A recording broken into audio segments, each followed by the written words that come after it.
From the beginning. And I was shown that that Lucifer would return, that the UN and the Vatican were going to be completely behind it, again, under false pretenses. He's going to show up and say, I'm here to save the day, right? And, okay, fine, you know. Yeah, of course, ahead, you can say whatever you want. But I've always hated censorship. It's the internet.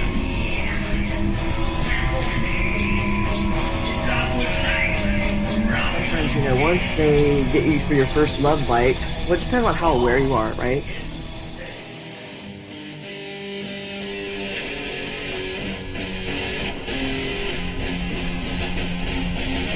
I forgot my bullets.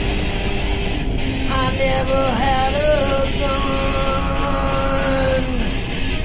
Here I am left standing. Am I the only one? For what I see, memories have guilted me. I'll never see the sun. First of all, as you know, the Anunnaki and the Draco are enemies. Second of all, underneath Baghdad was a stargate that was created by the Anunnaki so that they could transfer from Jupiter to the Earth.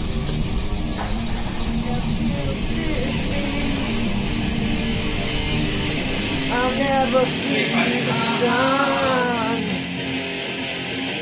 I could just end it all, but the demons will have won. Magical practitioners that, you know, some are good and some use their magic for good and to heal and to help, and others do use it for evil. And, you know, in some cases, you know, people really were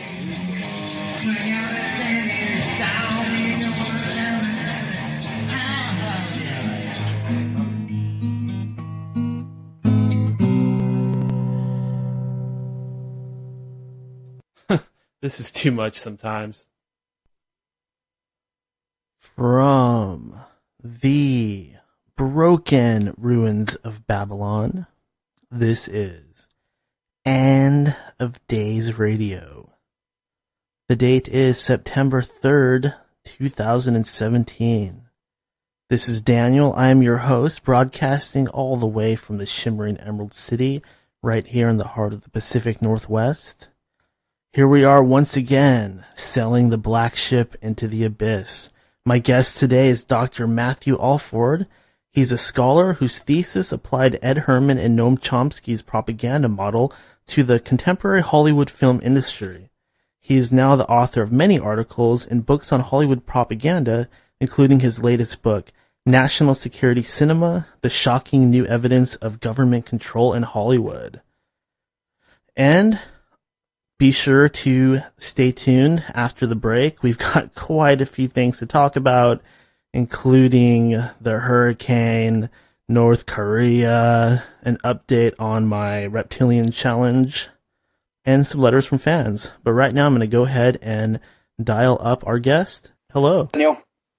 Hey, how you doing? Hi, Matthew. Welcome to the End of Days. Thanks very much for having me. How are you doing today? I'm okay, thanks. Needed a bit of extra time to get home, but I'm back now. And, looking forward to the show. Okay, excellent. Well, what I like to do to start things off is just ask, how have things been going for you? Is there anything new happening in your world lately? Well, I've got the new book out, National Security Cinema, which has only been out for, 6 weeks or so, maybe 8 weeks. So we're still quite a few things happening with that, although this will probably be my last interview for a while. I'm about to start teaching again, loads of teaching at lots of different places, film, politics, British media, all these kind of different areas. I've been at the Edinburgh Festival for a week, comparing for a double act. It's been a busy summer really, and just about to get back into a routine again, which I think will also be quite hectic. And what sort of experience have you had have you had in your life that led you to this world of propaganda? Well, I think the main thing was, well, that's a difficult question. I suppose from an academic point of view, I went into examining politics at an early stage in my life. And so propaganda was kind of a natural outgrowth of that because I did a master's in film. So that kind of married up film and politics for me. But I would say more generally for anybody who wants to, who has a moral sense and is concerned about propaganda, being lied to, being manipulated, the danger of warfare, those kind of issues, which I think comes from childhood, really, you know, the desire to have a better world, and the belief that we as a species might have the capacity to help create a bit of a better world, then you know, to do that, you have to recognise that there's a lot of propaganda and lies around, which make that rather a difficult process to achieve. So, you know, I guess if you've got a moral sense, if you think it's important to act on that moral sense, then you know, that's partly where it comes from as well. Now, a lot of people, they're gonna, you know, people like me that have been watching movies their whole entire life, it's going to be really hard for some people to even believe this or even venture to believe this.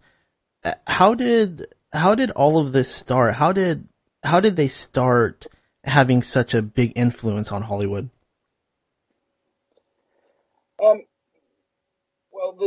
it really shouldn't be that hard to believe that the government, in some capacity, has some effect on Hollywood movies. I mean, that's been known and is public for over a century now. Right back from the early days of cinema, the government had, you know, for example, when they lent even to the film, say,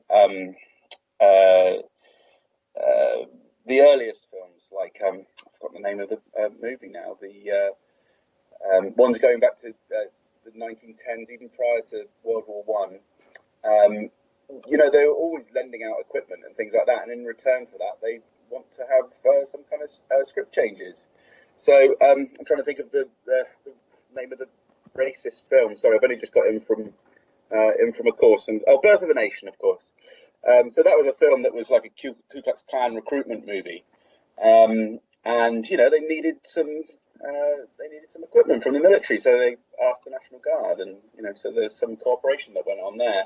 And just as time went by, the military became more and more powerful as an entity within Hollywood, and you know, more and more movie producers needed to go to ask for tanks and for men and advice, and for men later on aircraft carriers and things like that. And so eventually, particularly during World War II and then the immediate aftermath, this suddenly became a really big thing. You know, they were making movies with close cooperation with the Department of Defense. What's a bit surprising is that, you know, we've all, you know, this has been public knowledge, that's no big secret. But what's surprising that Tom and I have brought out in this new book is the scale of that, because academics have routinely downplayed the amount of cooperation, and a lot of the documentation that shows script rewrites has been hidden. Or otherwise inaccessible, and several movies have been left off the lists in the past, or have been just said, oh, you know, these are unacknowledged film cooperation, you know, like basically secretly done. And then, of course, the story hasn't been updated for about 10 or 15 years at the least, in any capacity.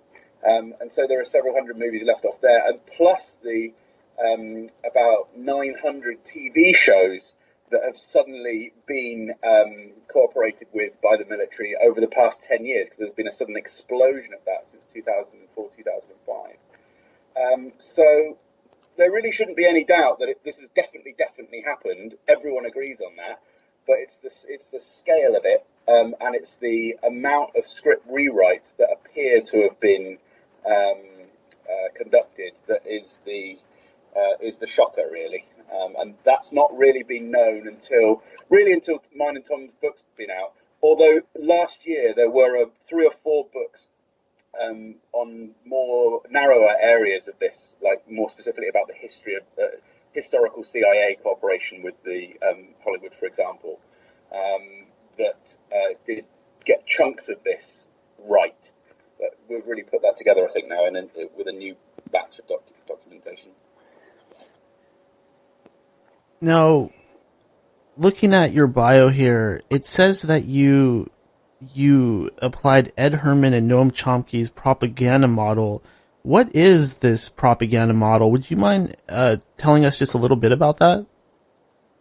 Yeah, sure. That's we don't really use that in the book directly, but that's been the sort of basis of a lot of my research in media. So, and I'm going to put this in sort of really blunt terms. Basically, Ed Herman and Noam Chomsky say, look, there are basically 5 major things that affect the content of media. And the content of media tends to be very, very sympathetic to powerful systems, whether that's the military, the White House, the state in general, capitalism, any kind of powerful entity that is kind of dominant in society. And they say that those 5 factors are the concentration of ownership, the power of so that like how few owners there are ultimately of the media, the power of advertisers who can basically, their money dictates what gets on screen, the source of information, which often tends to be the government. Like if a journalist or whatever wants to write a story, they're always going to go to the government at some point because it's an easy way, in part because it's an easy way to get information. And then the 4th major factor is, powerful organisations. If they don't like what you've written about, what story you've told, they can give you they can cause some hassle to you. They can complain about you. They can orchestrate campaigns against you as a journalist or indeed a filmmaker or whatever. And then the 5th factor is kind of a more amorphous thing, sort of a dominant ideology of whatever it is. In their case, they often characterize it as a kind of the idea that the American government is benevolent, that kind of a priori assumption that society is good, if you like, or that the leaders in society are good. And they wrote about that in a book called Manufacturing Consent. It's a very famous theory. In a way, it's a kind of I don't know what else you want me to say about it really, but it was their work was very controversial because they were coming from a kind of anarchist perspective. But really, a lot of what they're saying is kind of common sense. Like the fact that the media is owned by a small number of very, very rich people. What a surprise. That's going to tend to mean that the media is quite sympathetic to very, very rich people. You know what I mean? Mm-hmm. Now, I remember a lot of stuff in TV shows when I was a kid. A lot of it had to do with anti-drugs, and AIDS was a big one back in the early 90s. Was this part of the Hollywood propaganda? Drugs certainly has had input from government and Hollywood. The most sort of obvious case of that, and kind of scandalous case, was between the mid to late 1990s. There was a secret program under the Clinton administration, led by General McCaffrey, I think he was called, and they basically gave money. Technically, it was legal, but they had a pot of about $20 million, and they gave money to producers of TV shows, like real schlocky tea time TV shows like Beverly Hills 90210 and ER, and that kind of thing. And they gave them cash if they inserted anti-drug messages into their programs. So that's a really clear case. And then it was exposed by a decent magazine called Salon in 2000. And then at that point, the Clinton administration said, "Oh yeah, well we didn't mean any harm. We weren't doing anything wrong, but we're going to close down that program." And as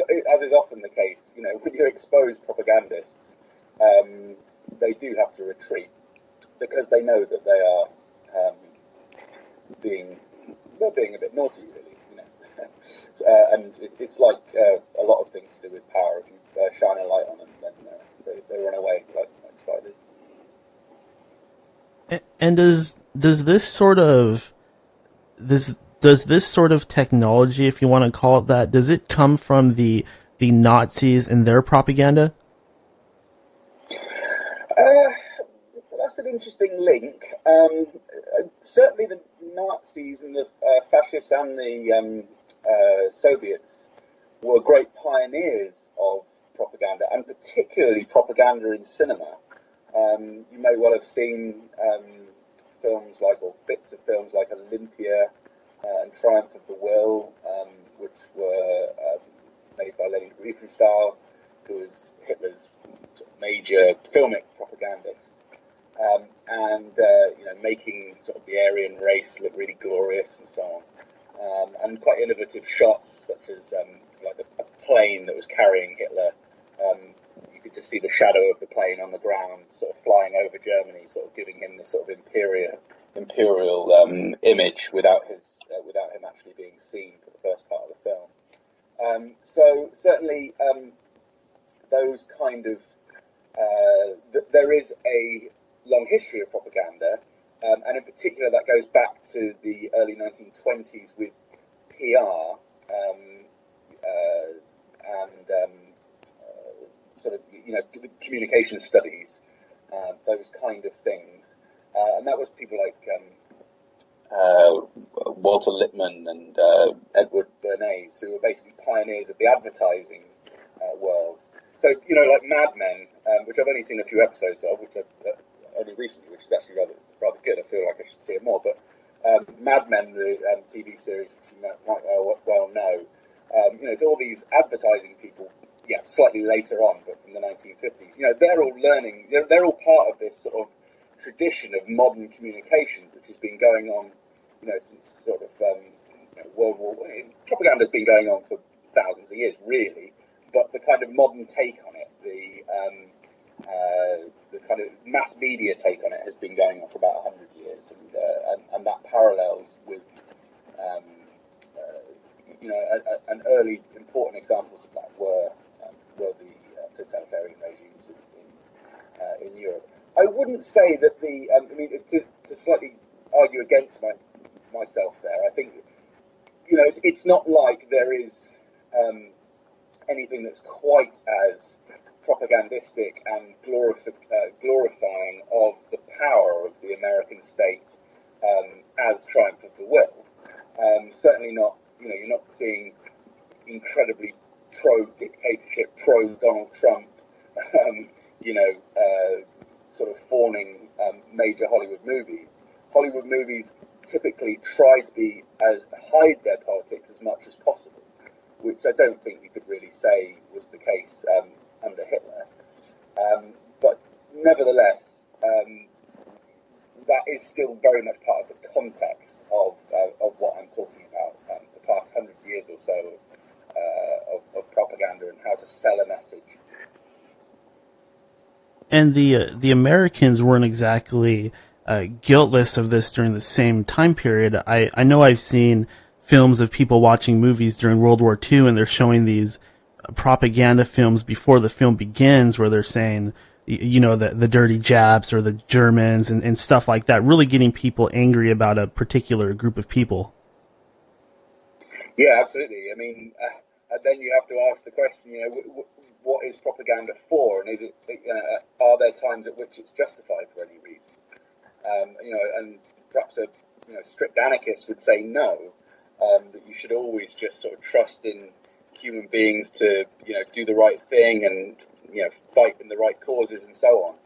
I find obviously World War II for a lot of people, myself included, is a hard one because you kind of did need to get rid of the Nazis, and maybe you need to pump people up to do that using moving images. I don't know. I don't quite know exactly what could or should have happened in that circumstance. But I think if you look at the broader, if you place this in the broader political context, I think it is, and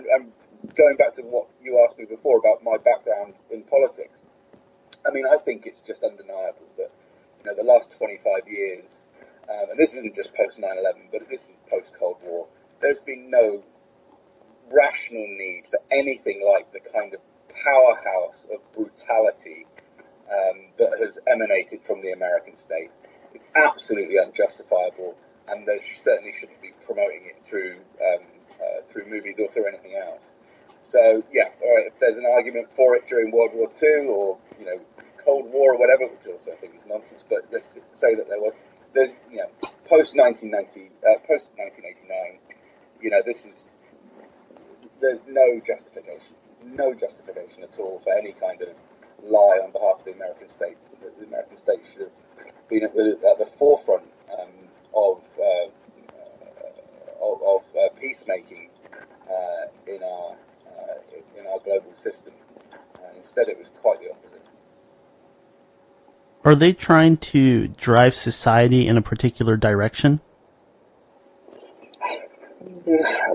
That's a good question, Daniel, but I don't know, because you've got to think who these people are. This isn't like, at least as far as we know, this isn't there isn't like a control group that's saying, Pentagon do this, CIA do this, FBI do this, we want this exactly to happen. Basically, these are PR organizations, public relations organizations within existing systems. They're not the head of the Pentagon or anything like that, or that sometimes that kind of thing happens. Like, some of the higher ups were really very much involved in, say, the film Zero Dark 30. But generally speaking, you're not talking about, when we're talking about a couple of thousand products being affected, or thousands of products being affected, there's not necessarily a coherent strategy that is being implemented for the idea that they can make society radically different in any way. There might be some people in the government who hold those kind of delusions of grandeur, but basically you're talking about fairly normal PR organisations within the Pentagon and CIA and the others, who just are doing something that I think is morally wrong and unnecessary and unhelpful within society.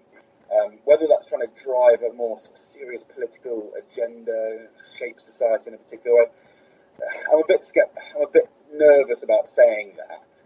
I guess the most I could say for that is that yes, they want to recruit people into the military, which is bad enough, to be honest with you, and to recruit people into the CIA.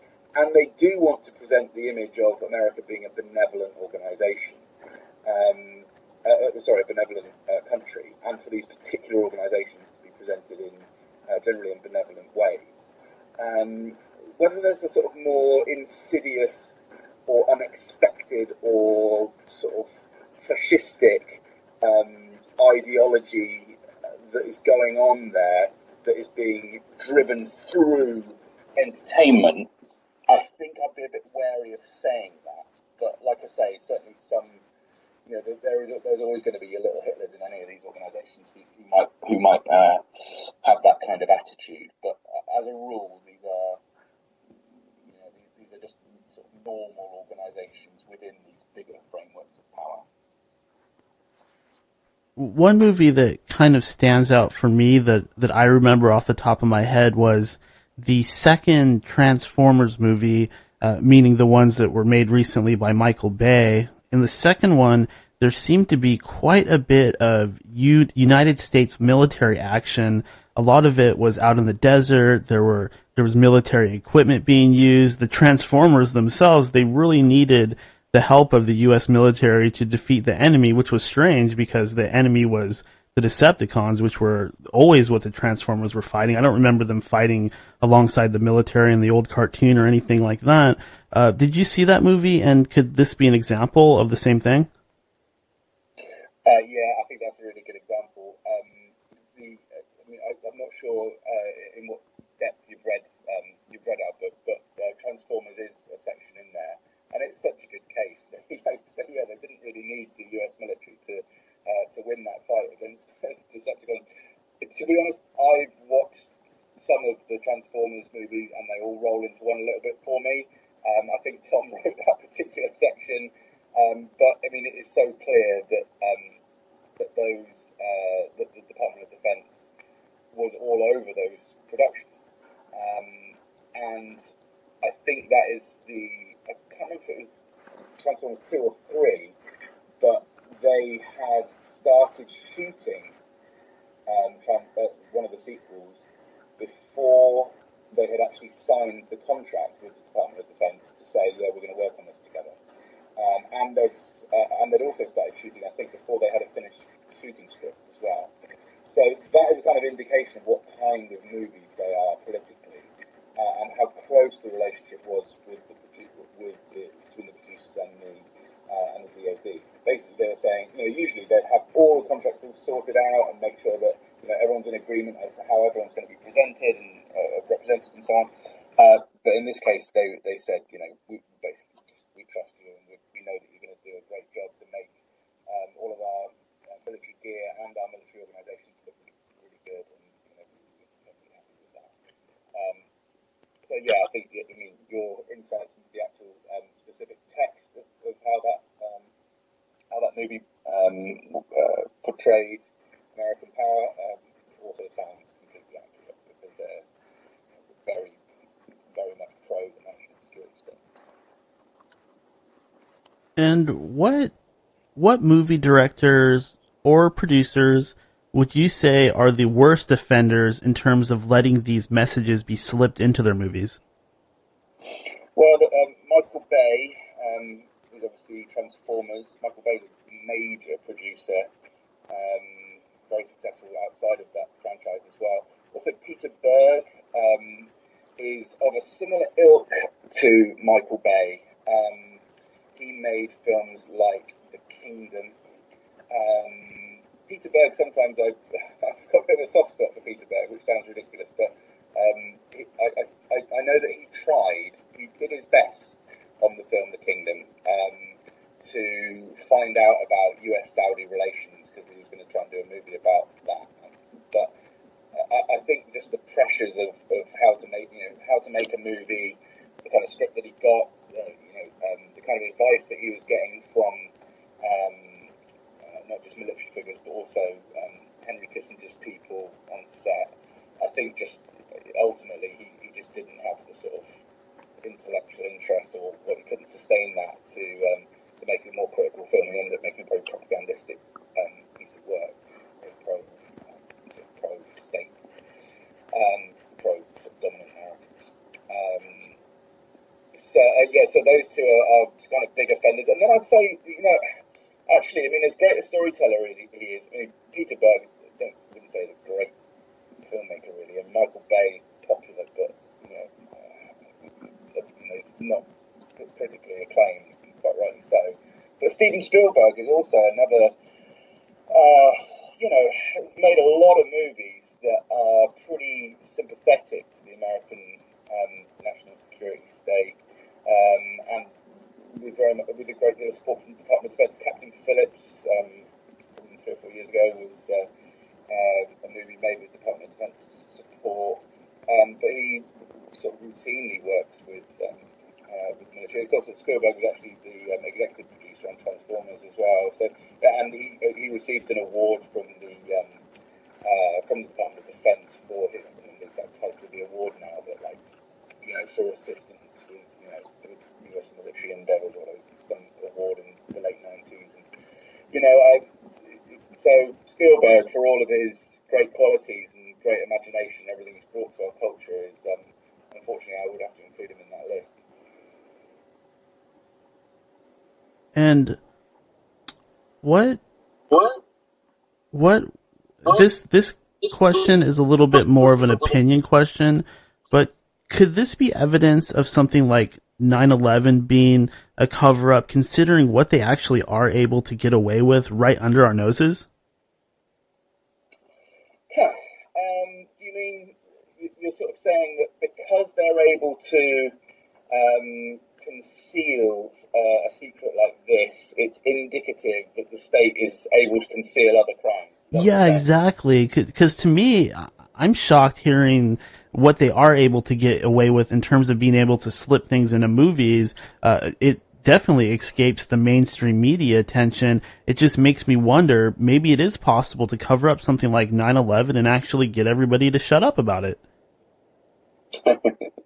Well, I would say that without, I'm not making any particular judgment about 9/11, but I would say that the two things are, I think it's not a very good idea to compare those two things.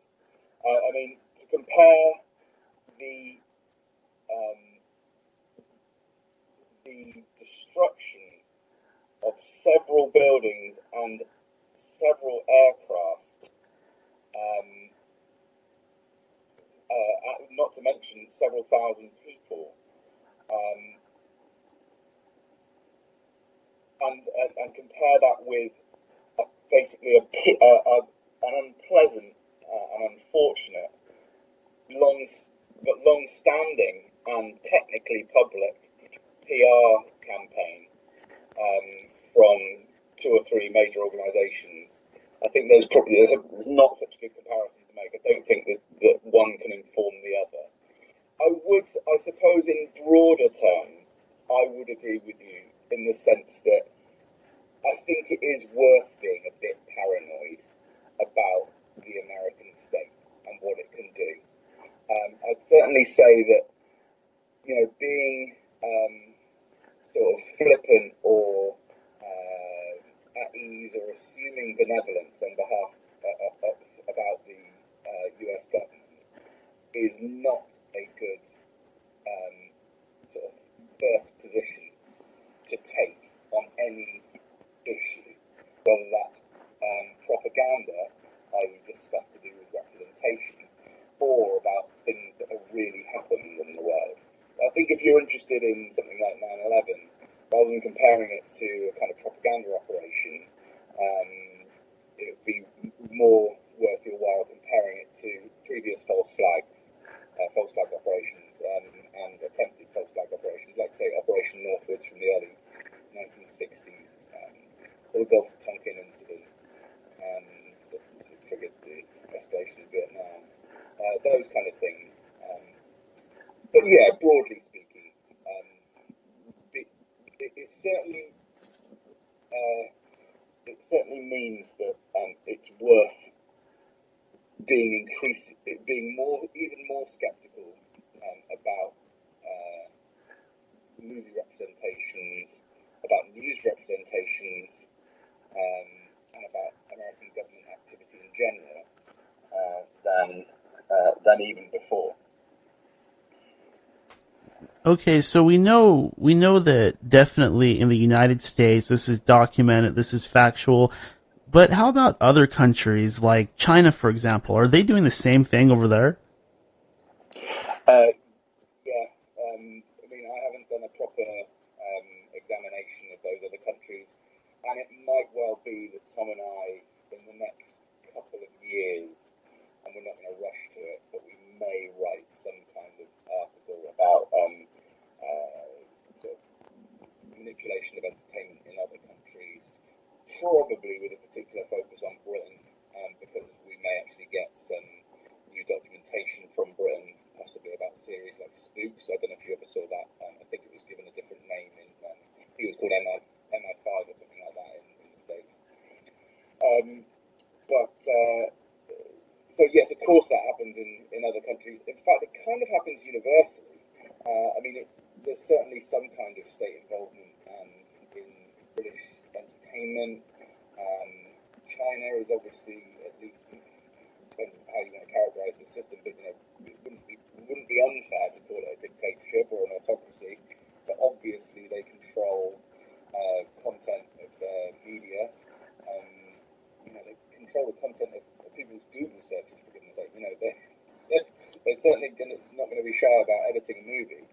And of course they control not just the content of films in a country like China, but also whether films even get into the country. So, I mean, I can't remember the exact figures now, but for a long time, China only let in, I think, 18 Western films each year. 18 films. And now I think it might have gone up to about 25, but it's still very limited, what they allow access to their markets. And of course, there's changes that they make as well. I'm trying to remember the specific one, but they had, I think they had, there's lots of nice little examples in an article that came out a few months ago. But say, in the case of Iron Man, I think it was Iron Man 3, when the Americans sold Iron Man 3 to the Chinese market, the Chinese said, "Oh, we really want we want you to retain this scene," which they'd already chopped out, I think. And the scene was, got some Chinese government scientists reviving Robert Downey Jr.'s character, like some Chinese doctors. So they were like, "Oh yeah, we want that. We want that to be retained in the cut that we have." So there's lots of little changes that are made, even on American films that are going into the Chinese market. Of course, all countries have their own kind of national cinema. In fact, even in mainstream film studies, it's common to say, even say South Africa has got its own national cinema, if you like, got its own kind of characterization, or France has got its own kind of French cinema, its own kind of similar familiar tropes and sort of style. What's unusual about the American experience, I think, is that it's not really called a national cinema. It's just called Hollywood, implying that it's kind of like a kind of global, that it's got universal stories. Whereas actually a lot of these stories are very nationalistic and kind of embedded within the American experience. Not that there's anything wrong with that, but it's much more nationalistic. It's nationalistic in the same way that all national cinemas are. And I think the other big thing about it is that the amount of government input is, I'd say, considerably greater in the United States because the Pentagon is so big, the military is so massive, and because the American market and the American producers seem to be so inclined to make very, very violent, warlike productions, and to therefore need the support of these massive violent organizations. The American state, as any empire, going back forever, is fascinated by its own conduct of violence and its own power, its own imperial rule. So it just so happens that it is that that's the way its cinema has turned out, and of course, its TV as well. And you just mentioned violence, and I have to ask, is violence, and most specifically desensitization of violence towards society, is that a big part of this, to just make us not care when we see something that would normally make us revolt? Do you mean political violence? You talk about politics rather than about just sort of violence in general? Violence in general, or political violence, is that a big part of this? Just putting up a lot of imagery that would normally bother people, and just getting society to be maybe a little bit more warlike, and young people not minding going out there and joining the military and doing something that normally they'd be morally opposed to doing? Again, my kind of reluctance to sort of see the world as quite that joined up comes in here. I think, again, I don't know how well coordinated that kind of plan is. In the end, they've got a basic remit, these organisations. Recruit people to our organisations, and point B, don't criticise the government while doing it. That's basically it. There are other sort of objectives that they have, but that's kind of where it comes down to.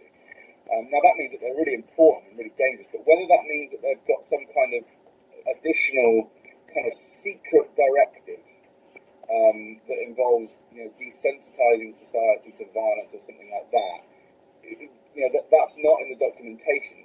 It might be subconscious in some of the people who are running these things. I don't know, but it's a bit more of a stretch. If anything, they want to dumb down the violence. They want to make violence look less real and less scary. That's why you've got things like Top Gun, for example, from 1986, the Tom Cruise movie.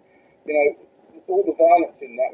Character dies in it, whatever. But you've got really kind of cartoonish violence, and you've got no real enemy in that film. It's all about just everyone looking really good and planes looking really good, and you haven't got blood splattered on the floor, So a lot of what the American propaganda apparatus is about is trying to make everything look less violent and more I'm trying to think of the right word now. More cartoonish. Cartoonish, yeah, or antiseptic, and so that, they get a bit less comfortable when you've got a film like, say, Full Metal Jacket, the Stanley Kubrick movie come along, and suddenly it's all about horrific training scenes and bullying and all those kind of things. They don't like that, and they don't like it when there's real stuff in it, like drugs, for example, drug use amongst cadets, or alcohol abuse and those kind of issues. They get uncomfortable with those kind of things because they're too close to the real world. They're not antiseptic enough. Your question, though, does also speak to a kind of a deeper thing, which is very hard to sort of evidence. But the idea that perhaps having violence on screen may not be having anything on screen that is dangerous might act as a kind of safety valve for society. And so actually, if you look at the new Tom Cruise movie, American Made, which I haven't yet seen, I don't think it's actually out in Britain yet, but I'll see it as soon as I can.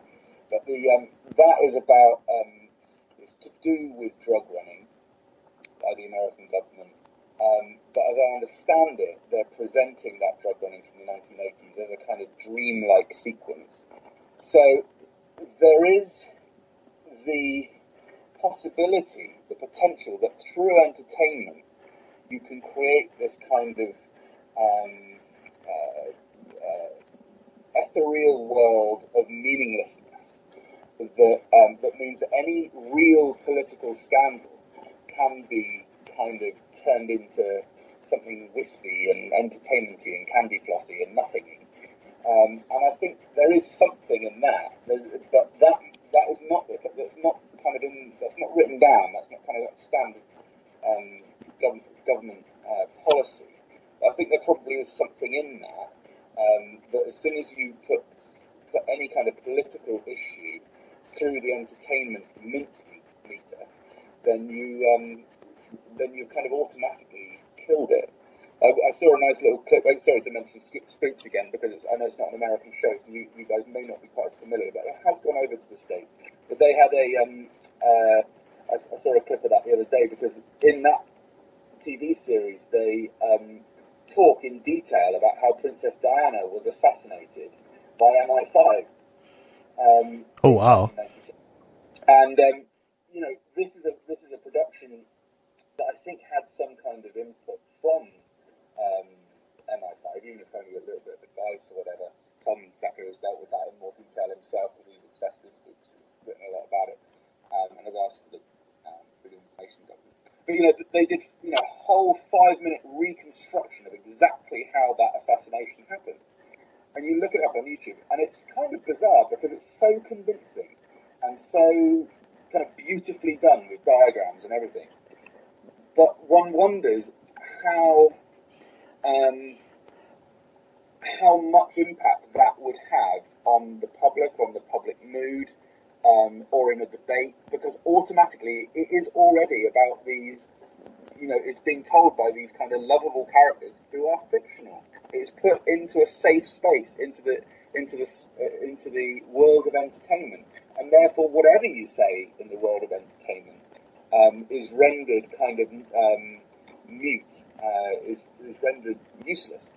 So the only thing that entertainment perhaps can be useful for is for the more malign things, the more dangerous things, like the things that affect your gut, like, I should go and I should hate Muslims now because I've seen this production or whatever, these series of messages, or I should go and join the army or whatever, which I'd say are not very positive things. Whereas actually genuine sort of intellectual critical things cannot actually have any impact. through through the silver screen. That's kind of a theory. I mean, I don't know, but that's the impression I get, because I've never seen anyone leave a cinema and say, now I'm going to go to a protest, or now I'm going to write to my MP. So basically, it has to be done in a very sneaky, almost subconscious way, where it's not a direct thing that you should go out and think or you should go out and do. It's more trying to trigger certain feelings. Yeah, and I mean, bear in mind a lot of this, in terms of like the bigger messages, which may not be consciously thought through by the PR people. A lot of this is just the drip effect of years or decades of these kind of messages. So, like the key message, and that one that comes back to the Herman and Chomsky propaganda model that we were talking about before. The main thing that they talk about is that it is about benevolence, about the idea that the state is essentially benevolent. And that's not to say that everyone thinks that everything that the American government does is decent and kind or anything like that. But it does.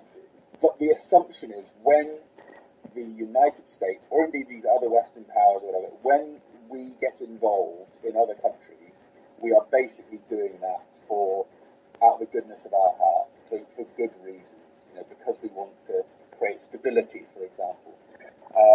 Now that kind of assumption underlies vast swathes of popular culture, and particularly, of course, newspaper news and TV news and so on. There is the general assumption, and it's not surprising, it's human nature. We want to believe that our society is doing the right thing by another society. Even when we were killing the neighbouring tribe 10,000 years ago, we wouldn't have been thinking, we're going to do this because we want to nick their sacred tree or whatever. We're probably going to be doing it because we think, these people are savages, or we need to protect ourselves, or any of these other reasons. What's so unusual about the time in which we live in, I think, is that over the last quarter of a century, at least, but longer really, is that there's no rationale for that. It's nonsense. There is no threat from any organisation that justifies the kind of military expenditure and the kind of military and security services that exist in the Western world. We are enormously powerful. If there's one thing that Donald Trump has got right, is to express that enormous confidence in how powerful the United States is. And it's also one of the things, actually, sorry, I know you're from the States, but the likely Prime Minister in our country is actually a socialist, or near socialist, Jeremy Corbyn, and he also says the same thing. We're a rich country. We are a powerful country. And I think it's really good that leaders know that, because they should have that kind of confidence, because we are, as a hemisphere, as a civilization, we are enormously powerful, and we shouldn't be afraid of other little countries, little tin pot dictatorships like North Korea. We should be dealing with those situations in mature ways, because we are way beyond them, and we can protect ourselves in every possible way. And the only thing that can go wrong is, sorry, I'm ranting now, but the only thing that can go wrong is that we actually initiate these kind of wars and create enormous disasters for ourselves through our own making. That's what happened in Iraq, but that's what's been happening for 3 decades and beyond. Anyway, slightly off the point of movies, but it is all tied together, I think. And that does beg another question about North Korea. What's happening right now? Obviously, it's got the whole world up in arms. Do you feel that Kim Jong-un and his threats of nuclear holocaust and things like that, is this legitimate, or could this just be his propaganda? Well, I mean, I think it's undoubted that North Korea has got a very effective propaganda apparatus in its own country, just as pretty much every country does. But the countries that need propaganda the most and need to lie to themselves the most are the most insecure countries. Most insecure countries, by that measure, appear to be the United States and North Korea, and maybe a few others. So yeah, I mean, obviously, that North Korea is a terrorist organization, or But there are all sorts of different ways to deal with terrorist organisations. You don't go and because someone robs a pizza parlour down the street doesn't mean you don't go and bomb the street. Lots of different ways of dealing with these kind of things. And what are your, or actually what I should ask is, what are the opinions of Donald Trump over in the UK? Do most of you guys over there like him, or are most of you just kind of like many people over here where you don't like him very much, or is it split? What are the opinions over there? Very little support for Donald Trump outside of the United States, I think. I mean, where are you from, and what's your what's the demographic of your area? I'm up here in Seattle, Washington. It's very, very liberal around here. Most people are very anti-Trump in my local area, and then down in the South, it's much different. It's much different in different areas. It's split all over the place, but in general, in the more liberal cities, they're very anti-Trump. In the southern, more conservative states, they're very, very pro-Trump. Yeah. Well, I mean, in the outside world, from what I understand, certainly in Britain, there's a great deal of hostility to Donald Trump. Most of it, I think, of course, is justified. But at the same time, I think people who dislike Trump but have never even paid a blind eye to what the Clintons did, or indeed perhaps to some extent what Obama did, they're suddenly being woken up because in terms of rhetoric, Trump is such a obvious kind of turn-off for any normal human being. But these kind of problems, these kind of attitudes, threats of nuclear annihilation and this kind of thing, they've gone back deep into the 20th century and beyond the Cold War. I mean, there's not much of a. It was, in my opinion, we're talking away a little bit from our original focus, but in my opinion, there's only a cigarette paper or two between what Trump's done in foreign policy and what Hillary Clinton was planning to do, for example. So I'm pretty uncomfortable with all of them. I don't system so much. I mean, I don't know. I might be wrong with that. I certainly saw a piece written just a few days ago that said that I think Trump had killed a couple of thousand more people through drone strikes than had been, a much higher rate than under Obama. So yeah, I mean, I'm certainly uncomfortable with what Trump's done. I don't know what would have happened under Hillary. Certainly, her people were talking up the idea of an invasion of Syria right at the beginning of her expected administration, and that would have made me particularly uncomfortable. But yeah, I'm certainly in the anti-Trump camp as well myself. And much earlier in this interview, you had mentioned Steven Spielberg being among some of the worst offenders in this propaganda type stuff. And my question is, one of his most well-known movies, Close Encounters, was that movie meant to spread some sort of propaganda related to UFO and aliens? Yeah, Spielberg did Close Encounters, and I don't know if you have read it in any of my old stuff, but he said in an interview in 1977 that NASA had written him a 20-page letter prior to the release of Close Encounters saying, please do not release this film for all of these reasons. And it was mainly because, a few years before he'd made Jaws and everyone had panicked about sharks being everywhere and being man-eaters and so on. And NASA was apparently worried that the new film would mean that there would be a mass overload of UFO sightings in the United States. We contacted Spielberg asking for a copy of this letter, whether it existed or not, I don't know. Maybe it was just publicity, whatever. Anyway, he didn't provide it, and we could not get it through NASA either. But supposedly there's this extensive letter from NASA about asking him not to release the film. Whether that means that there was another letter or another directive on Spielberg asking him to do exactly what you're talking about, which is to kind of acculturate humanity or Americans, whatever, to the existence of aliens, I don't know. Certainly, if you go to by far and away the best book on UFOs, Silver Screen Sources by Robbie Graham, you will see extensive documentation of that idea that the government, or at least pockets of the military, sometimes mess around with the heads of producers. So, and this goes for TV series like Dark Skies. It goes for a documentary in the 70s called UFO Past, Present, Future, where they basically do things like, oh, we'll promise you footage of real alien landings, and then they show the producers bits of alien landings, and then they, the tapes don't ever then properly turn up, and that can't be properly used. There's all sorts of, there are several instances basically of some very weird mind games being played by senior intelligence and military figures with producers of UFO-related entertainment content. That, to some extent, involves Close Encounters of the Third Kind, but also several other productions. Even that movie, the kids movie from a few years ago, which I've got the name of now, Escape to Witch Mountain.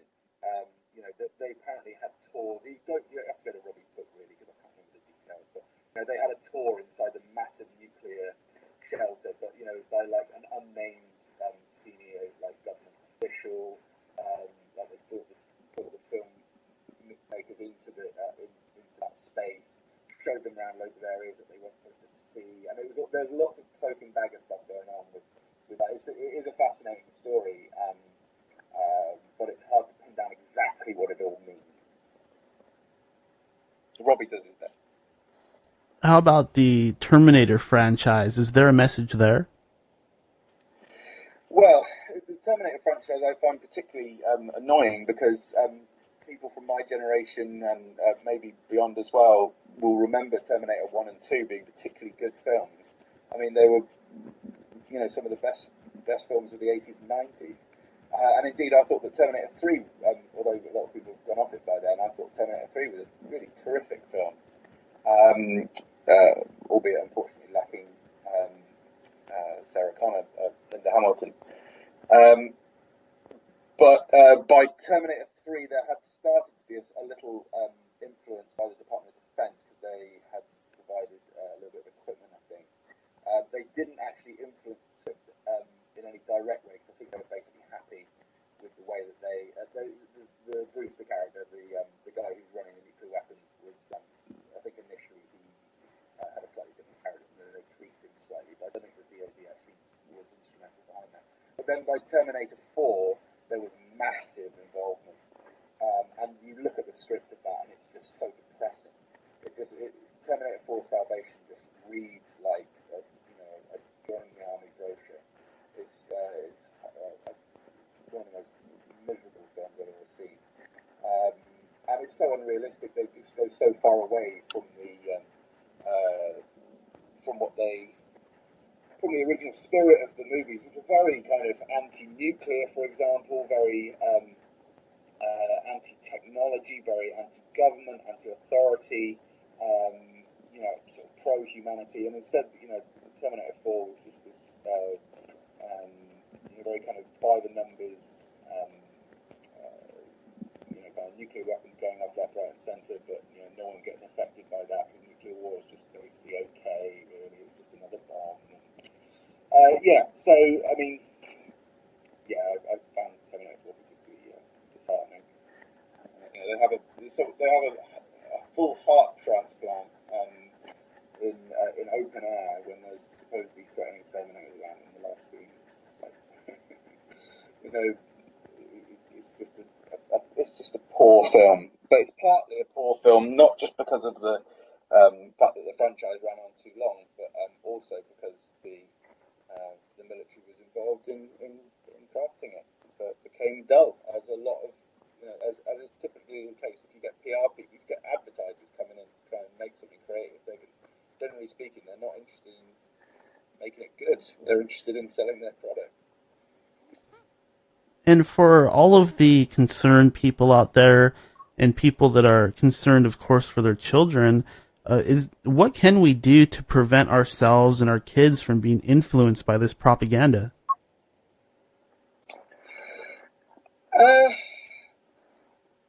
Well, I think you first of all have to understand what it's saying. I mean, if you're from a military family and if you believe in those kind of things, then I'm not going to get through to you on that level anyway. But I certainly wouldn't want people to not watch films that are there. I mean, I personally would let my children watch pretty much anything. I think it's just about being critically aware, and I guess an important thing is if you are sorry, it's just that you mentioned children. It just makes me think, I've got to be more responsible in my answer.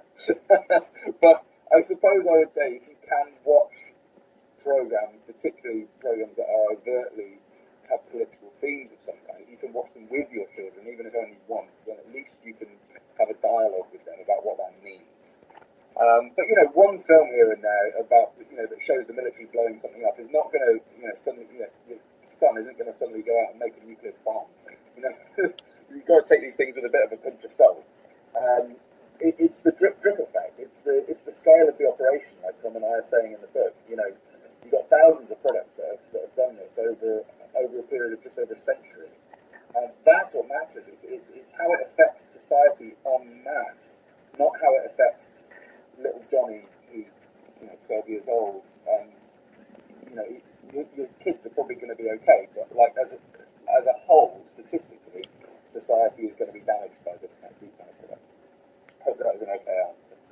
Sure, definitely. And Matthew, being that you are somebody that, from what I can tell right away, is that you have some very strong opinions as to the quality of some of these movies, aside from the propaganda aspect. And what I want to ask you is, this is more of a personal question, but what are some of the movies that you would give a thumbs up to? What are some of your favorite movies of all time?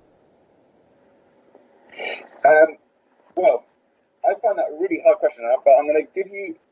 I've always struggled with that question because I think that variety is the important thing in life, and that actually to hang on to one particular film or one particular song or whatever it is makes me a bit uncomfortable. But I would say I really like completely trashy comedy that has got nothing to do with politics. Away from that, I don't really want to be reminded of anything political. I like screwball stuff like Beavis and Butthead or something like that. Or even, I watched the other day on TV the Cameron Diaz movie, Bad Teacher, and I just find her hilarious. And, something like that is just a total distraction. That's kind of what entertainment's meant to be. It's meant to be a distraction. I don't really think that movies should be kind of obliged to do anti-propaganda.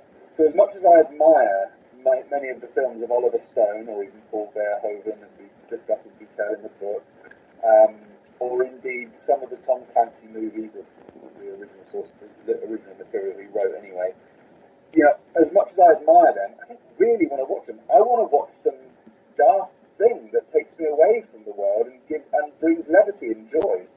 And the one that really made me laugh the other day was Cameron Diaz being a horrible elementary school teacher or whatever. I can't remember the age now, but it just made me laugh. And I prefer things like that than anything serious. Occasionally, there are political films that are just great, or war films that are made that are just particularly good. But I don't know. Have you got an answer to that question yourself? Well, in terms of movies about war, this one might have been a little bit of a propaganda film, but I really love that Mel Gibson movie Hacksaw Ridge. It just blew me away.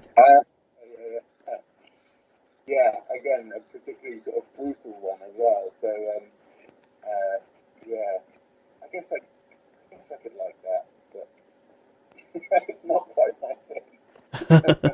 Well, fair enough. And Matthew, we are approaching the end of the interview, but I did want to go ahead and just open things up one more time and give you an opportunity to just get on that soapbox one more time if you'd like, and feel free to follow that up with any plugs you might have, anything at all you might want to promote. That's really sweet of you. Thanks. I don't really want to shove things down anyone's throat, to be honest with you. You're very welcome to get hold of National Security Cinema, which is unfortunately only available by Amazon at the moment. I think Tom seems we can work a way around that. The subtitle is "The Shocking New Evidence of Government Control in Hollywood." But yeah, I mean, that's the main thing that we're trying to sell, and I think people will enjoy it if they read it as a whole. And you're welcome to take a look through the free look inside function on Amazon as well. And you're welcome to. Oh, I guess the other thing I could say is if you want to click like on my kind of blog Facebooky thing, which is The Writer with No Hands, then you're welcome to click on that, and I put out news stories and sometimes my opinion on different things through that. Okay, awesome. And I had a great time talking to you this morning, or it's evening for you, but I'd definitely like to do it again at some point in the future. Oh, that's really sweet of you. Well, I had a really nice conversation as well. Thanks very much. It's been quite a long day, and it's actually a really easy conversation, so I appreciate what you've done. Yeah, absolutely. And you enjoy the rest of your evening, and I will talk to you in the future. That'll be lovely. I look forward to that. Thanks very much indeed, Daniel. Bye. And that was Matthew Alford, who is writing some very excellent books and articles on this topic. I highly recommend you just Google his name. There's another Matthew Alford out there, but he's involved in something completely different. So make sure you get the right one. That's the one from the UK. You'll find him on Amazon. I believe he has a website of his own as well, and it talks with him on YouTube. So very easy to find his information. I do apologize. The connection. I mean, you got to remember that we're actually communicating with somebody that's all the way in England. So you can't really expect that the call quality is going to be that awesome, right? You can't expect it to be like perfect. So a lot of times when we do interviews that are so far away, it actually will sound like that. There'll be a lot of Skype interference and stuff like that. So I just hope that you guys are able to hear all of that. And I do apologize for the call quality, but that's really the best we can do without me flying over to England with a laptop and a microphone and all that. And hopefully I will be able to do stuff like that one of these days. Unfortunately, the call quality isn't always really easy to hear. And I was doing my best to be able to hear and decipher everything myself. So once again, I apologize if that was a little hard to hear. And a big thank you to Matthew for joining us today. Obviously, he's a very busy guy. He was just coming back from doing a talk, and it's getting late in the evening for him. So big thank you to him for joining us. I do like these shows where our guest is from the UK because it always forces me to do the show in the morning. So instead of being all tired and burnt out and raging into the night, I'm raging into the morning, sitting here with my cup of coffee. So it's a very different feel. I kind of like the morning radio feel, but I love going deep into the night as well and having the stars and the moon above and that creepy sort of fog. I actually live next to a cemetery, so it's very creepy right here. Very spooky. It sets the mood quite well. But let's go ahead and take a break. We still have a lot of show to do, but let's go ahead. I'm talking fast because of the caffeine. We still have a lot of show to do, so let's go ahead and play some music, and we will be back here after the break.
Raising consciousness and awakening mankind. This is End of Days Radio.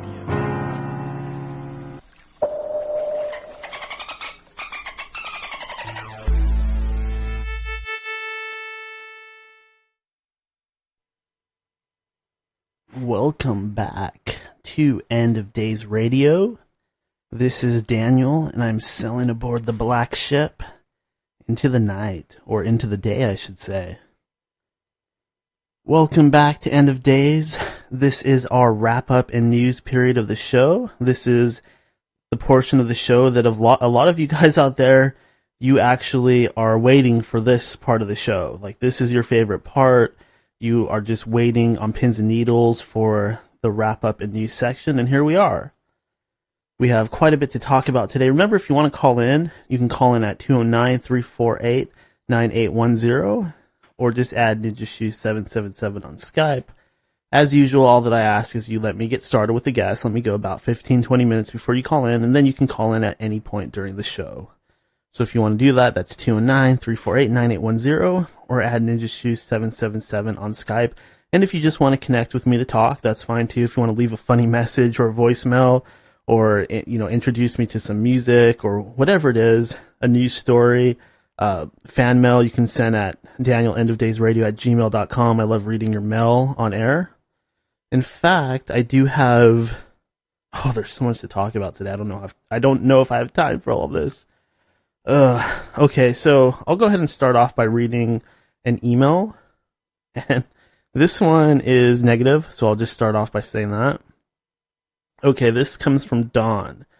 He says, "Dear Daniel, quit talking crap about Alex Jones. He is a hero, or the people." I'm guessing he means of the people, so he is a hero of the people, and you are just jealous because you believe in stupid crap, and Alex keeps it real. And that's from Don. Well, first of all, Don, thanks for writing me. I do welcome all comments or ideas, whether it's positive or whether it's a little bit more negative, like this particular one is right here. I don't agree. So I'll start off by saying that I don't agree that Alex keeps it real. I find that statement is completely contradictory to the truth.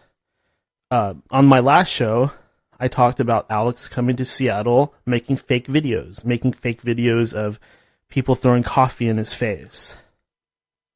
Another example might be when he ambushed the Young Turks show. Now, don't get me wrong, I don't like the Young Turks at all. I don't like that political news platform, whatever it is. It seems very liberal, biased, and I don't know much about it. But what I do know is hijacking someone else's broadcast to put yourself over is pathetic, it's rude, and it says it all. If you can't even muster the small amount of respect to not go and hijack and ambush another person's fucking broadcasting platform, and you think that whatever nonsense you're on about is more important than theirs, no. I don't care if you're a big conspiracy person or whatever. You don't have a right to hijack another person's broadcast. That's their thing. They built up their audience doing their thing. Their audience wants to hear what they have to say. And all that he was doing was trying to get more people to watch his thing. He's trying to troll his way into more viewers or listeners and more money, etc., etc. He's trolling. Now, why would I take somebody seriously who is trolling?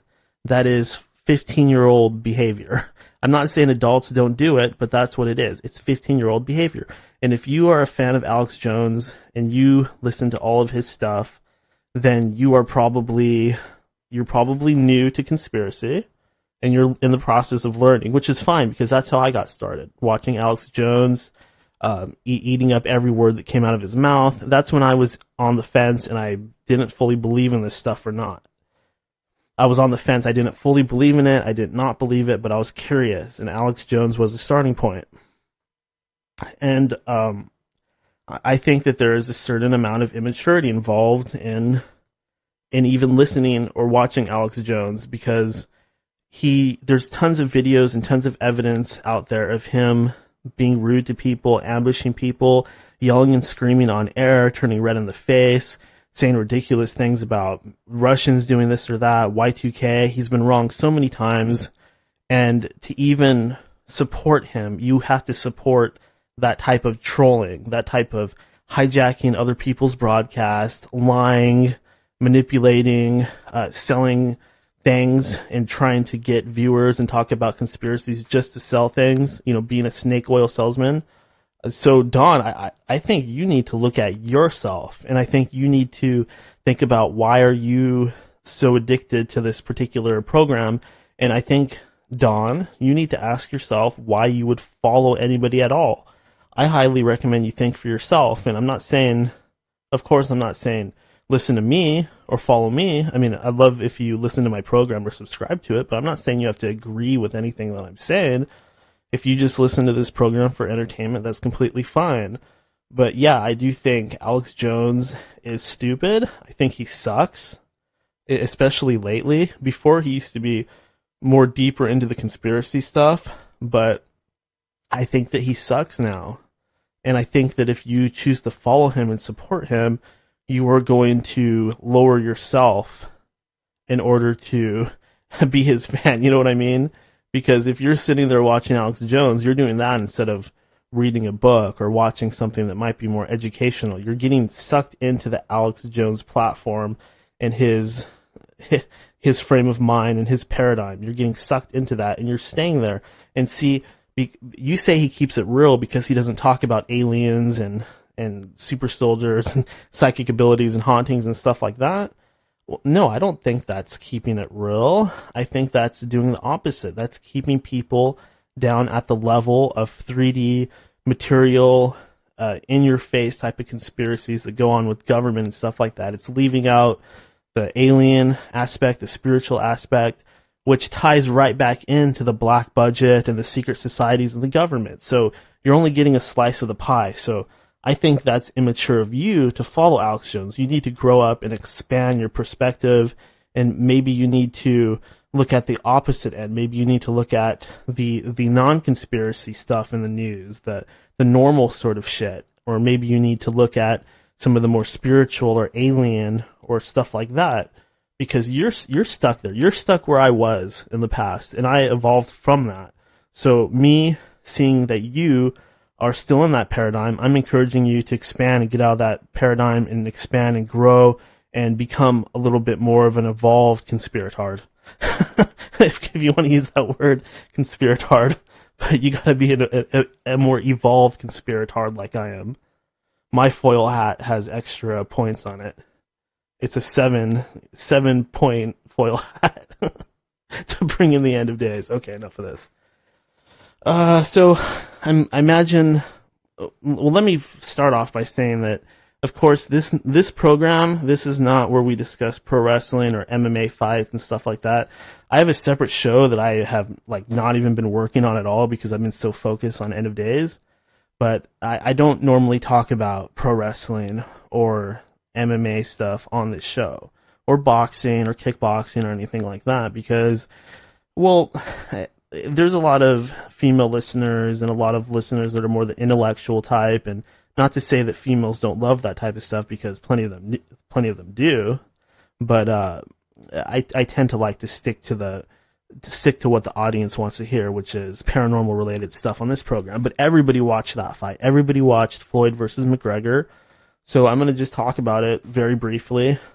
I thought it was a great fight. I had no regrets at all for watching that fight. I thought that McGregor really took it to him at the beginning. He looked great. He made Floyd look slow. He looked old. Of course, he looked much better later on, but you cannot deny the fact that McGregor was dancing around him. He was touching him up. He looked like the better boxer of the two, which says a lot because he's not a boxer. He's an MMA fighter. And just the fact that an MMA fighter was able to go in and fight one of the best boxers of all time in boxing. This wasn't an MMA fight, it was boxing. The fact that he was able to outbox the best boxer, one of the best boxers that has ever lived, that says a lot for MMA. I mean, that says that an MMA fighter's hands are not that much far behind a boxer's hands. I'm not a boxing guy. I'll watch it sometimes. I know a little bit about it, but I'm mostly a fan of MMA. So obviously I'm probably a little bit biased, but I feel that fight and everything that happened, I feel it did a lot more for MMA rather than taking away from it. And hats off to both men. I'm not sure what type of guy Floyd Mayweather Jr. is. I've heard of allegations of spousal domestic abuse and stuff like that. I can at least say that he's a great fighter. I don't know what type of person he is. He doesn't seem like the type of person that I would want to support or follow based on what I've heard, but I have seen many of his fights and a lot of clips from his fights. I watched the match with De La Hoya. And the guy, he's just so fast. He does things in the ring that no one else has been able to. But as far as his personal life, I don't like him very much. I don't like his personality or his, any guy that would hit a woman or do anything like that. I can't support somebody like that. And McGregor, of course, has a big mouth. He has a big honking ass mouth, but he uses it to sell fights. He knows what he's doing, and he's a great fighter. He's gone in there and he's beat everybody in MMA. He's still dominant in the sport of MMA. He's still dominant in the sport of MMA, and he still reigns supreme. So he's got plenty of fight left in his career. So I wish him all the luck. Definitely a supporter of his. I think his next fight might be against Nate Diaz. So we'll see how that all turns out. And I'd love to see a rematch with Floyd. I mean, I think that a rematch would have just as many people watching it as the first fight. So a smart move for them would be to go ahead and do a rematch there. And I apologize to all of you out there that hate fight sport talk. I know so back in the old days, I get so many complaints about let's not talk so much about pro wrestling. I know that seems insane, right? Why talk about stuff like that on a paranormal program? But when you're first starting out, you don't realize stuff like that. You just kind of talk about whatever you want to talk about.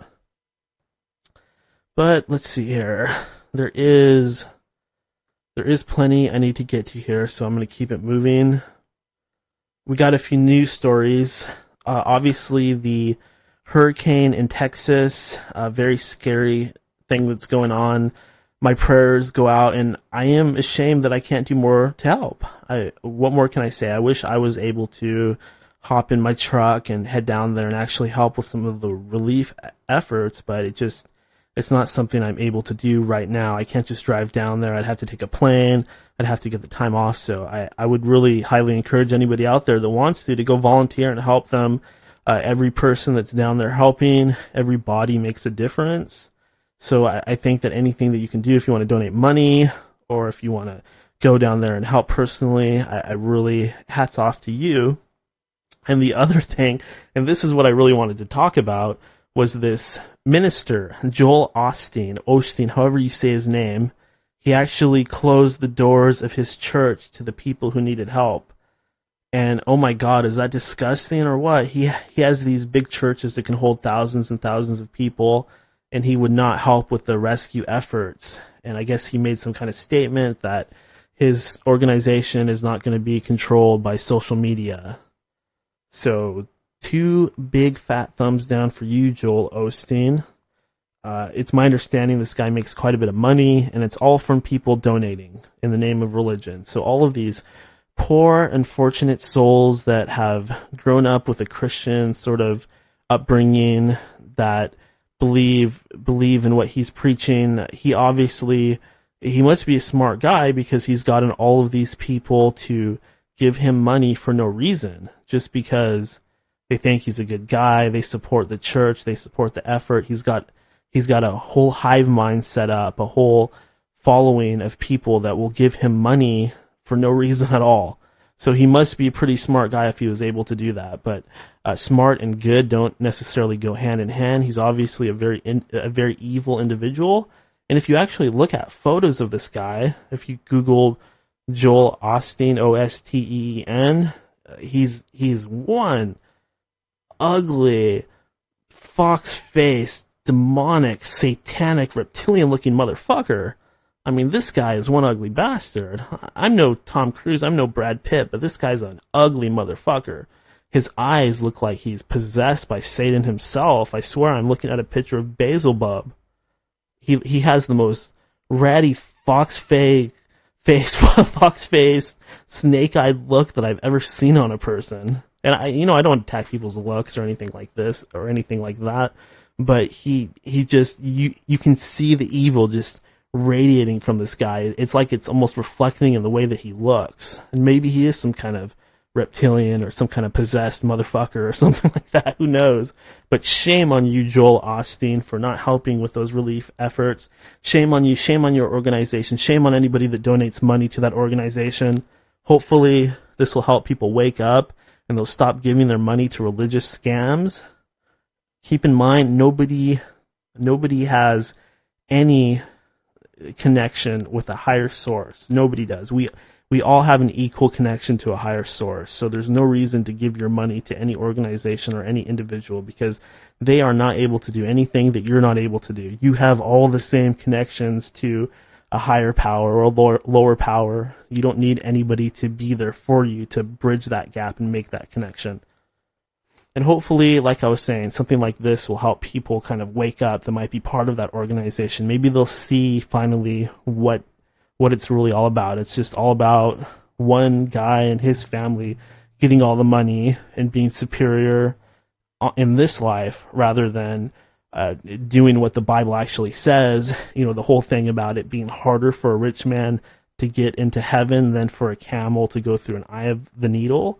You would think that they wouldn't leave that whole part out of their whole philosophy and everything that they do, right?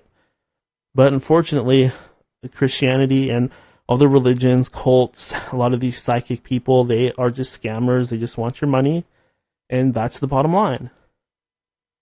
Okay, let's move on, because we don't have too much time here.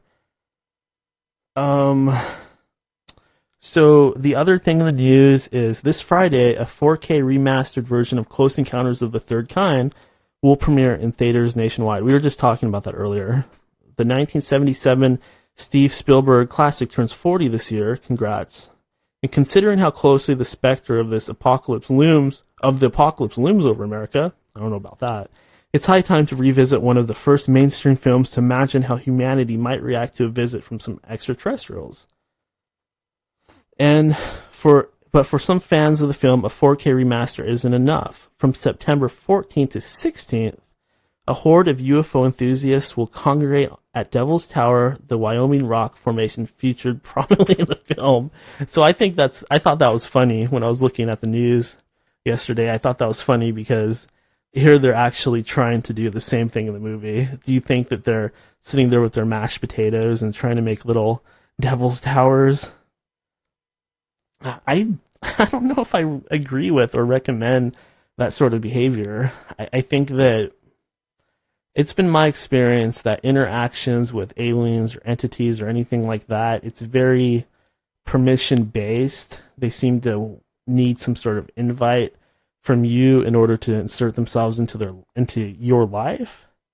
I can say I haven't really heard of any stories of anybody going to a mass UFO sighting or anything like that and then being abducted or tortured by aliens.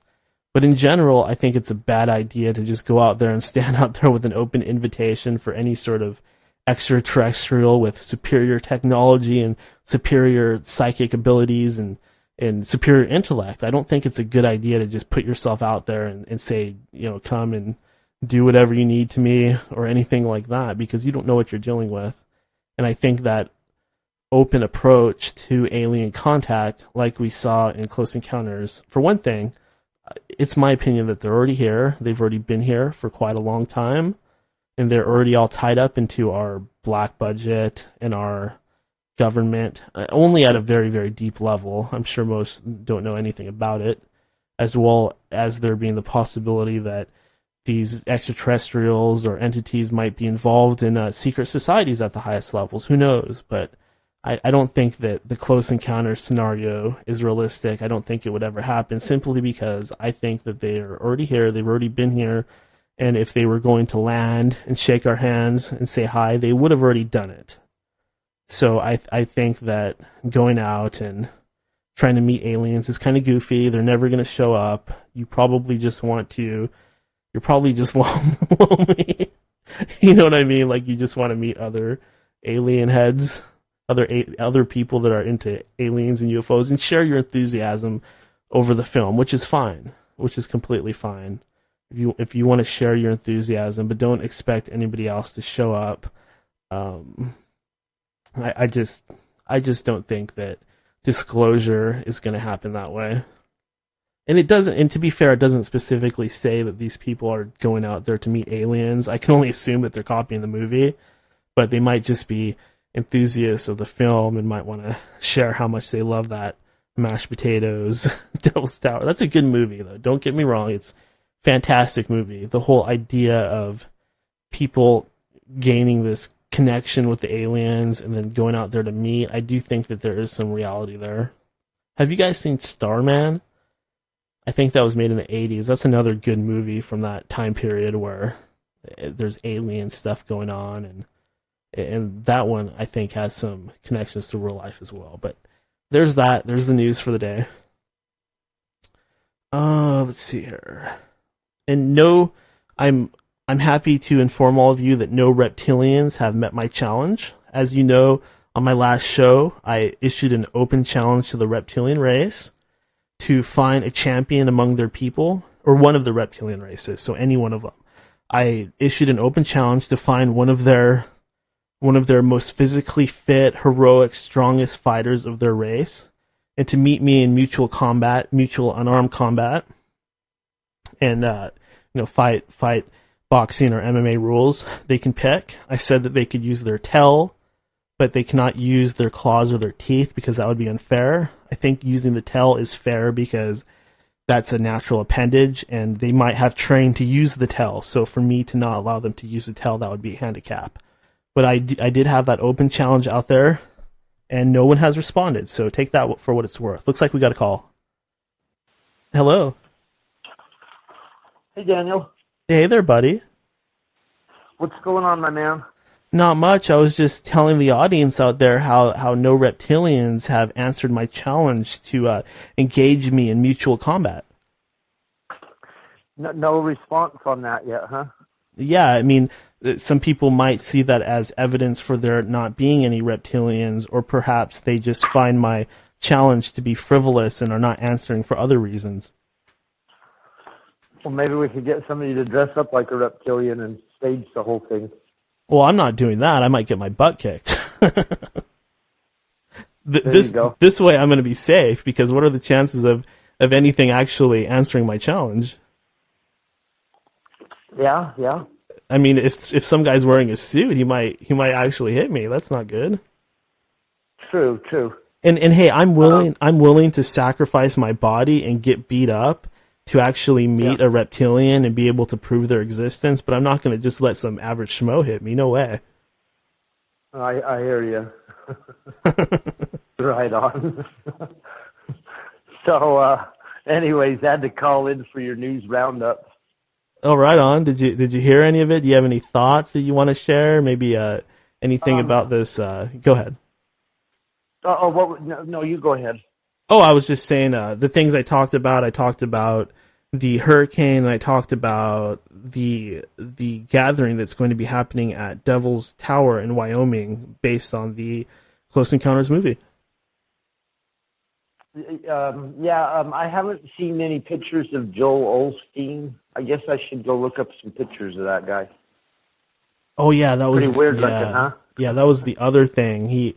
He's one of these guys that has this whole organization underneath him, and it's very obvious that it's just a money thing. It's just about getting people to donate and presenting a certain image, and an event like this just really shows the true colors. He obviously did not want to have to pay the power bill or whatever to help these people. Yeah, sounds like your average TV evangelist, which they have a lot of those down there. Yeah, exactly. Your guest was sure interesting on the propaganda in the movies.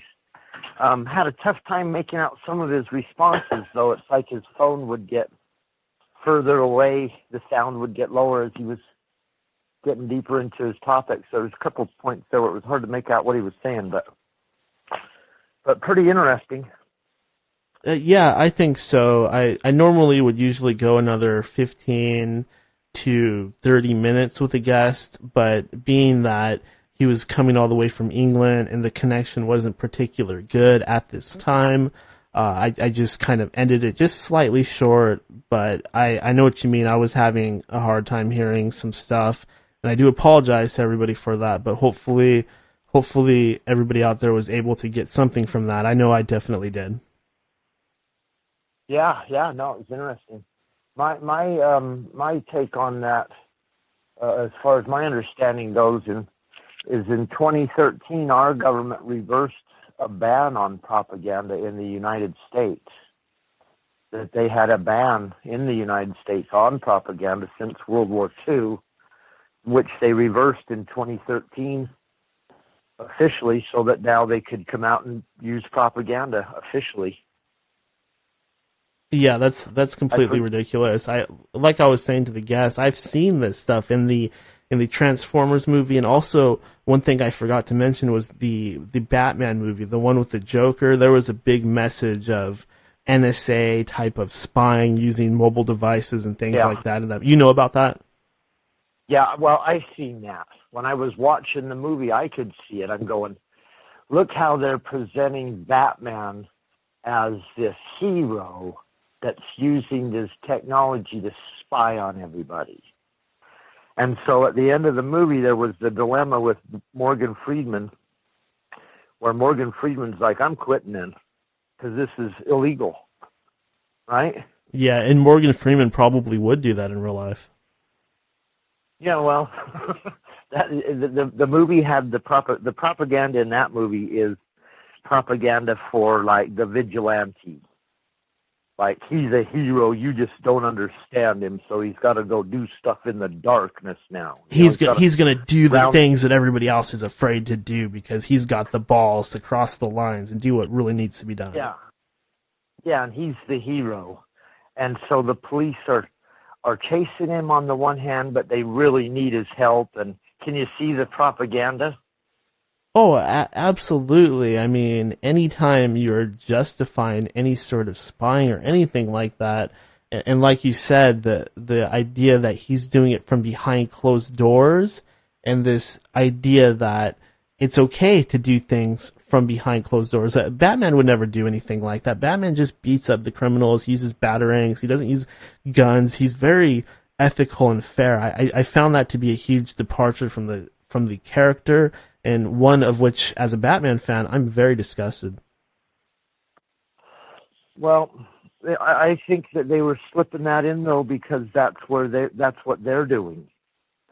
They're breaking the law in secret, pretending that they're the good guys, and that they have to break the law because criminals don't respect the law anyways, you know. Can you see the propaganda? Yeah, definitely. And I wouldn't be surprised if the follow-up movie, the one with Bane, I wouldn't be surprised if that had some messages in it as well. I'm not sure what the messages might be, but the idea of a terrorist setting up this big bomb in a stadium and threatening everybody, and nuclear weapons being involved, it seemed very relevant to the times. Oh, totally. I'll tell you one other movie that was a great example of propaganda, and it was that Zero Dark 30. I don't know if you've seen that or not. You know, I apologize. Everybody's telling me to watch that. I still have not seen that. But go ahead. Don't worry about spoilers. I did not watch it either. I haven't seen it either, but I know all about it. And they gave the person, the woman that made the movie, an award, which may have been rescinded afterwards because they had to admit that the whole movie was propaganda. That they were using Sean Penn was one of the heroes in there that's torturing. I forget the guy's name, Al-Awakari or whoever the terrorist guy is. And in the movie, Sean Penn's telling him, I'm gonna break you. You're gonna tell me where the bomb is or whatever. You know, it's the same plot as 24, the TV show 24. Uh-huh. And the propaganda in the movie was that the torture got valuable information and helped us get Osama bin Laden or whatever, you know. When in actuality, the people involved in the torture, some of the closest people that were even in the government torturing people, said it doesn't work. And it produces the opposite effects. And that they get better information from befriending the person and trying to talk to them than torturing them. Yeah, I don't doubt that at all. I imagine some of it must have been done to make the movie more dramatic, of course. But I've said this many times on this program. They never showed us a body. They never showed us anything that would resemble proof that Osama bin Laden was actually killed. They just sort of told us that it happened, and they had Hillary Clinton in a room with a bunch of other politicians supposedly watching video footage of it and trying to obviously cover their tracks the same way they dumped the body into the ocean, obviously to cover their tracks, and they have all sorts of excuses for it. But I'd really like to see a body. I'd like to see one shred of evidence. I mean, people, they always tell me, oh, Daniel, you have no proof of these strange beliefs that you have. You don't have proof. You're a foil hat wearing paranoid conspiracy theorist, but yet they can't offer me any proof that this man actually died. Yeah. And I find the whole thing suspicious that this guy is over in the desert running this vast, dangerous operation, terrorist operation, and we can't locate him for years and years and years, even though we were giving him money in the beginning. But a film crew is able to find him. Yeah, CNN goes inside his cave and is interviewing him. Yeah, and let's not forget that... It's too much. Let's not forget that William Cooper, 2 months before 9/11 even happened, he said that they were planning on something, and it's going to involve Osama bin Laden, and it's going to happen soon. And it did, and he foretold the future, and now he's dead. Yeah, and Cooper's scariest message was they're bringing in a system of control that if they get it into place, it'll be the most oppressive system the world's ever seen, and that they're bringing it in secret, and they're using the terrorist threat to install it. So he was way ahead of that, boy, because that's where we're at today. Hey, Todd, do you want to help with the mind-blowing moment of the day? Oh, totally. I wanted to also mention real quick, Daniel, I love that Lovecraft, John L. Stedman show, that Lovecraft show. Please have him on again, yeah. Oh, yeah, definitely. In fact, I'll try to find some other guests that can speak about that topic as well. Yeah. What's the mind-blowing moment of the day, my man? So the mind-blowing moment of the day, that's when we kind of say, oh, my God, you're blowing my mind, man. We try to sound like a hippie or somebody like Tommy Chong, like your mind's being blown. Do you think you could do something like that for me? Just say, man, you're blowing my mind. That's fucking wild, dude. Yeah. Holy shit, you're blowing my mind, man. Wow. My mind's been blown. Holy shit, wow. What was it? Okay, so today's mind-blowing moment of the day, I'm going to go ahead and say it's when our guest Matthew Alford, he mentioned that NASA had actually written a letter to Steven Spielberg about Close Encounters of the Third Kind. We didn't have any absolute proof of that, but it seems like there's quite a bit of buzz around that. So I'm going to go ahead and say that's the mind-blowing moment of the day. And I suppose you could say that the revelation about MI5 and the Princess Diana, the reenactment of a possible assassination plot, I think that would be almost equally as mind-blowing. So those two things are the mind-blowing moments of the day today. Right on, dude. Right on. Excellent show, my man. Yeah, he just blew my mind, man. Hell yeah. My mind's been blown. Blow my mind, blow my balls. Oh. Right on, Daniel. Well, you having a good Labor Day weekend? Are you grilling? Oh, yeah, I'm going to grill some bratwurst tomorrow. I'm all planning it out. Sweet. Yeah, I think I'm going to do some pork chops and some chicken today. Oh, you lucky bastard. Yeah, I'm grilling everything. I got some hamburgers, some chicken, some pork chops. Pork chops and applesauce. Pork right chops on, and Brady Bunch there. Yeah, Brady Bunch. All right, well, I'll let you go, Danny. You have a good day, sir. All right, I'll talk to you later, buddy. Bye. All right, peace. That was Todd the Bod, or Todd the God, depending on your perspective. Thank you so much to everybody out there for following the show and participating. Remember to subscribe on all the services. TuneIn Radio, just search for EODR, as well as Facebook. That's facebook.com/The Real End of Days Radio. If you want to like that page, I very much appreciate it. It helps quite a bit.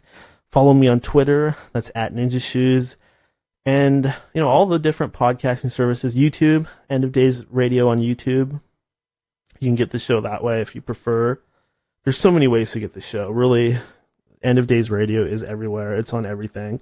All you got to do is Google it, and you will find it. And besides that, I did want to say that, actually, let's save the rest of this for next show. I did want to kind of talk about nerdy things. Like, I've talked about this before, but a lot of people are embarrassed to like certain things, like comic books, or maybe you collect some type of toy, like you collect WWE action figures, or you're a grown woman and you collect Barbie dolls, or you like to collect condoms full of semen in your freezer. I've heard of that one before. God. Yeah, there was this, but we'll talk about that next time. I wanted to kind of talk about people's nerdy sort of collections and habits and stuff like that. And for now, I just want to thank all of you guys for joining me. It's a morning show, so I don't want to go too long. It's kind of at an unconventional time. Instead of going deep into the night, we have to kind of fly into the morning, however you want to put it. And I am kind of changing the theme. Not changing, but adding a little bit more to the theme of the show. Somebody wrote me an interesting email about how they really like the idea of this show taking place on a pirate ship. And I kind of like that. I kind of like that whole... I don't want to make it too hokey. I'm not going to sit here and go, "Arr, mateys, welcome to End of Days Radio." I'm not going to do anything like that. But I kind of like that theme. So I might incorporate talk about the pirate ship that I'm on, the Black Ship. That's the name of it. It's not the Black Pearl. That would be copyright infringement, but it's the Black Ship. And it's not just a normal pirate ship. It's actually a spaceship that looks like a pirate ship. Yeah, that's right. And we're going out there into the unknown. We're exploring. We're pushing the boundaries of human imagination, and we're going ever further into the darkness and into the void. So this is Daniel aboard the Black Ship, and I am wishing you all farewell until next time. The show will be going on a short hiatus. I do have some very, very important work that I need to finish, but it's not going to be too long of a break. I promise to be back very soon. We just did a lot of shows, so if you haven't gone through all of the shows that I just did over the past month, there's a lot of them. Please go back and make sure you listen to all of those, and I will be back very soon, within a couple weeks. But until then, this is the End of Days. I'm Daniel. You have a good day, sir.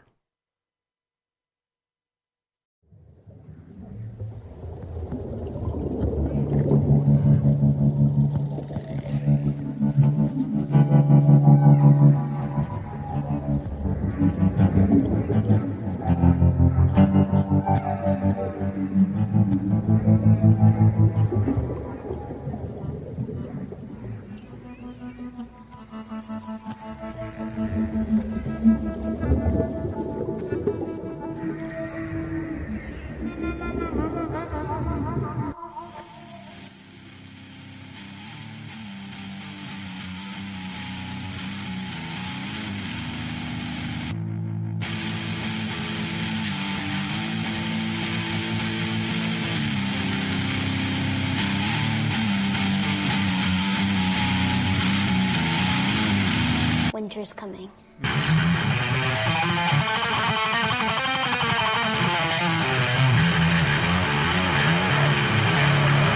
The king has returned from the broken ruins of Babylon. This is the end of days.